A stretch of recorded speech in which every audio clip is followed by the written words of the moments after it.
écoutez-moi ce doux son d'un 310D.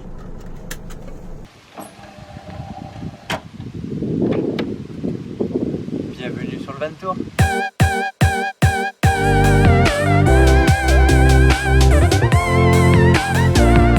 C'est le Vantour, le voici, le voilà. Donc c'est un Hummer Mercedes S555 de 1993 avec un moteur 310D de 95 chevaux, atmosphérique, sans turbo, sans compresseur. Donc c'est exactement ce qu'on cherchait sur la vidéo qu'on vous a expliqué juste avant. Donc on va faire le tour du van.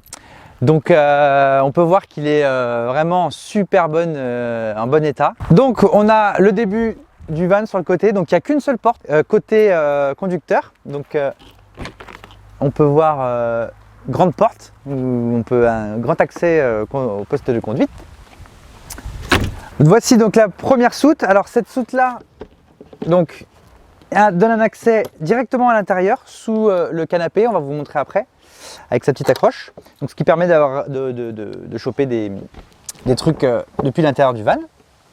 Ensuite ici on a hop, la prise pour se brancher au 220.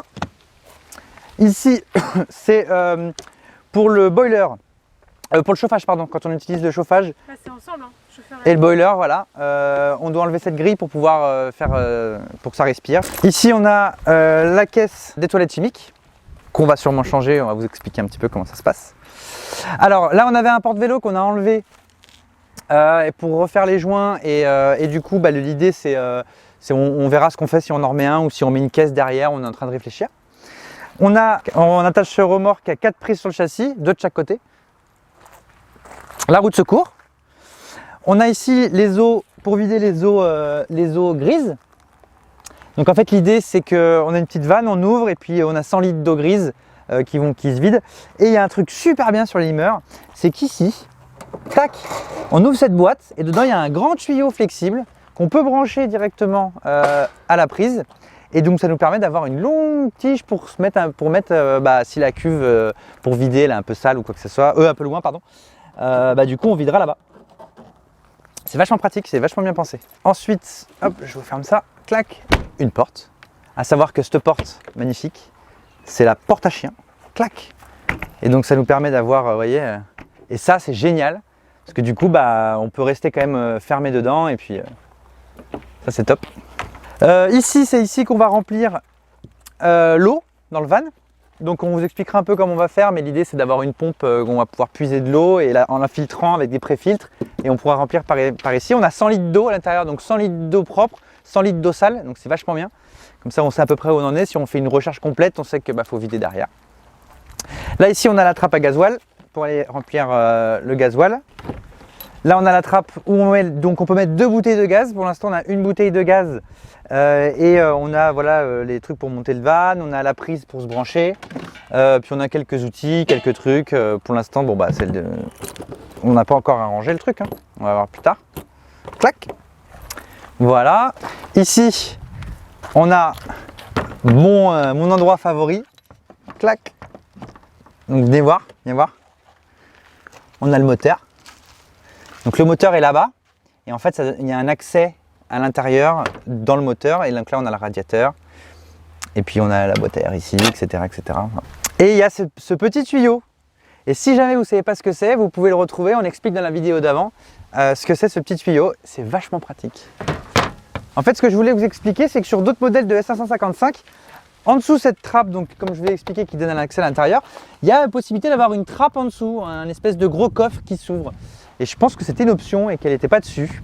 Dommage, parce que du coup, en fait, à cet endroit-là, donc de l'autre côté, il y a les réservoirs. Et nous, là, il n'y a rien. Donc on a un énorme espace où on pourrait faire quelque chose. Est-ce qu'on mettrait une cuve? Est-ce qu'on mettrait un réservoir supplémentaire ou pas? On ne sait pas.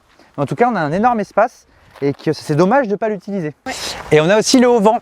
Alors le haut-vent, c'est un haut-vent qui a été changé. Il est tout neuf. Il a 1 an et demi, 2 ans, je crois. C'est un haut-vent de 3 mètres. Donc je ne vais pas vous le sortir parce qu'il y a un peu de vent, mais on aura l'occasion de vous montrer.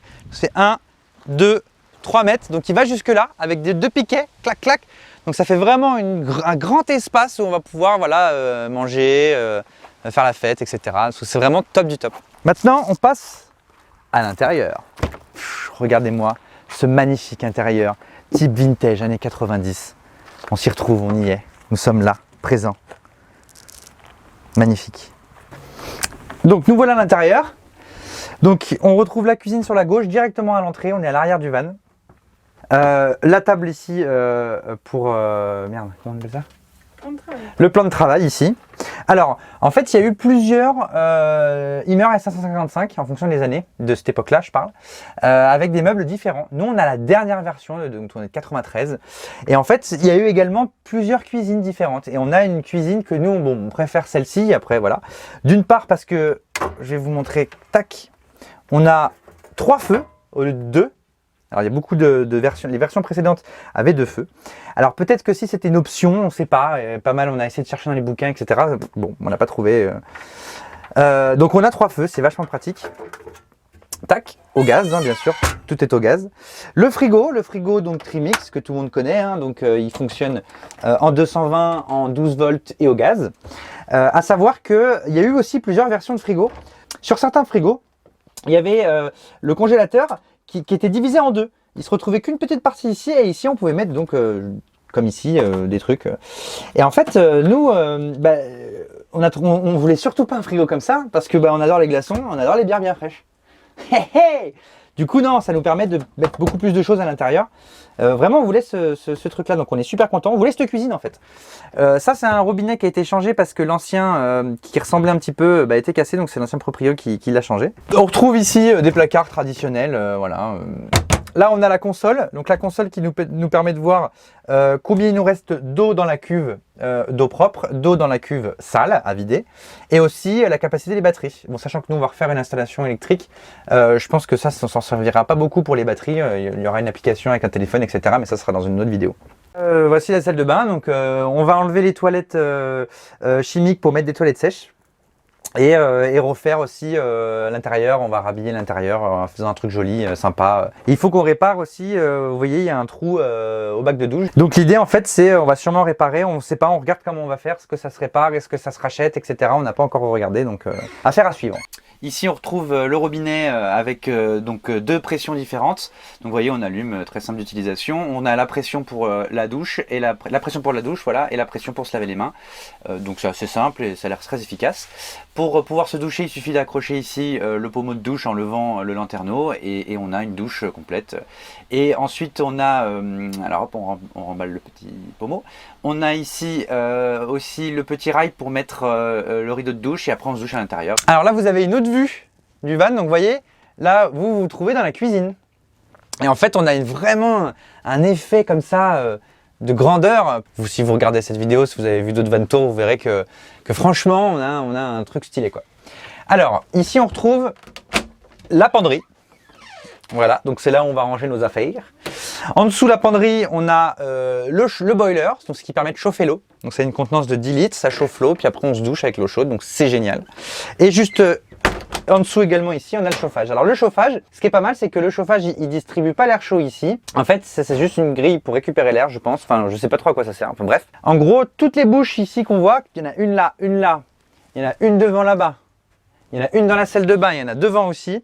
En fait, ça récupère, ça chauffe et ensuite ça renvoie l'air chaud dans tout le camping-car et c'est extraordinairement efficace. Ensuite, on a ici, donc en dessous, on retrouve la cuve d'eau à cet endroit-là. Là, ici, pareil, on n'a rien. On a un bac vide, donc on pourra mettre des rangements. On a tous les placards, donc bon, il y a quelques trucs dedans encore parce qu'on est, voilà. Mais voilà, c'est assez spacieux. Donc l'idée, en fait, c'est qu'on va, on va séparer les placards en 2 pour avoir 2 étages, une étagère plutôt à l'intérieur, ce qui sera beaucoup plus pratique. Là maintenant je vais vous montrer en accéléré la mise en place du lit. Allez, c'est parti. Alors il suffit de prendre le pied de la table, de le replier, de mettre la table sur les 2 petites encoches qui se trouvent sur le canapé. Tac, voilà, on replie les coussins, on retourne les coussins du dossier pour avoir un lit bien plat. Ensuite on tire les rallonges. On prend le dossier du canapé, on met sur les rallonges, on tire le canapé et on met des petites mousses derrière et le lit est parfait. Et tous les coussins sont bien calés entre eux et le lit est parfaitement plat. Tac, tac, et je me suis changé en plus. Ici on a, hop, regardez, je vous montre la petite soute. Et c'est en fait c'est la soute qui donne, donc là ça c'est nos trucs pour empêcher que le soleil y rentre, pour garder le van au frais. Et en fait cette soute là elle est accessible depuis l'extérieur, donc c'est pas mal. Parce que du coup, ça nous permet d'avoir un accès d'intérieur-extérieur. C'est plutôt pas mal. C'est bien la même chose, mais... Donc on a sur chaque fenêtre des moustiquaires et un store occultant pour dormir. Super, il marche super bien. Et on peut jumeler les deux, en fait, clac.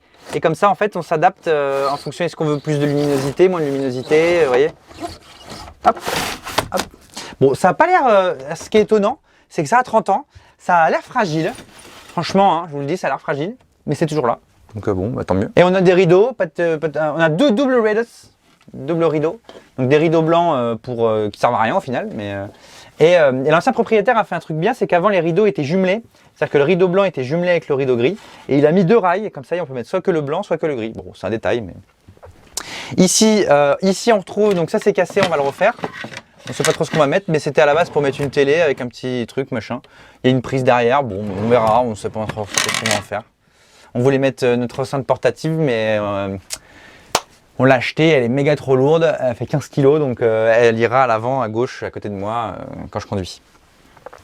Maintenant, on va passer donc sur le lit. Alors, c'est ça le gros avantage, le gros avantage de ce van, de ce camping-car, c'est que en fait, on a, je vais vous montrer, clac, ici, on a notre lit. Alors, il y a ce lit-là hein, qu'on vous a montré pour les invités. Et nous, en fait, hop, et voilà, tac. Et maintenant, donc, on s'installe et on dort. Alors ça, c'est les coussins qui vont pour l'autre lit. Hein. Et on a une petite échelle là, ici. Moi, je la trouve super stylée. Colline, elle a envie de la laisser ici, pas la prendre, mais moi, je kiffe. Et elle se met ici, boum. Et après, on peut monter si jamais on se sent vieux ou bourré. Pour pas tomber.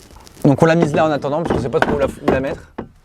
Et surtout le lit, vous voyez, on est plutôt bien. Donc j'ai mes chaussures, je fais gaffe, mais vous voyez, donc il y a aussi ici une ouverture avec une moustiquaire.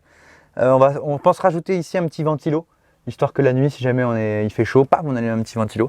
Il y a ça aussi qu'il faut qu'on refasse. En fait, avant qu'on l'achète, le pare-brise était un peu fissuré, du coup il l'a fait changer. Et le mec a remonté le pare-brise, il a fait ça comme un sagouin. Donc, et puis bon, on a regardé, ça prend pas du tout l'eau, hein, c'est la fibre, c'est une coque en fait en fibre qui arrive à peu près à ce niveau-là, là, clac. Donc non, c'est pas du tout mouillé, hein, mais c'est la mousse qui se décolle et puis surtout qu'il n'a pas rentré, bien dans le joint ici, il a galéré, je sais pas trop comment il a fait son truc, mais bon, voilà, bref. Hop. Pour remonter le lit, il n'y a rien de plus simple. Donc voilà, on se lève le matin et hop, clac, hop, on remonte le lit, on accroche la ceinture de sécurité et le lit est tenu. C'est vraiment pratique. Et comme ça, on n'a pas tout à défaire, à refaire. Ensuite, devant, ici, donc le poste de pilotage. Donc, tac, hop. Donc boîte inversée, première en bas. Donc clac clac, deuxième en haut, troisième. En fait, c'est une boîte inversée. Et à conduire, moi j'adore. Et je vous montrais ici, c'est ce que je vous montrais ici. Le moteur, il arrive jusqu'à là. Donc on peut enlever cette caisse, clac, on a 3 attaches et on enlève la caisse et on a accès directement au moteur. C'est là où quand je vais vous montrer, quand je vais changer les bougies de préchauffage notamment, je vais passer par là parce que c'est vachement plus accessible. Donc c'est une boîte 5 rapports, il a 141 029 km pour être précis. Ça consomme à peu près 11 à 12 litres au 100 en fonction de si on est chargé ou pas. 12 litres on va dire, 12 litres au 100.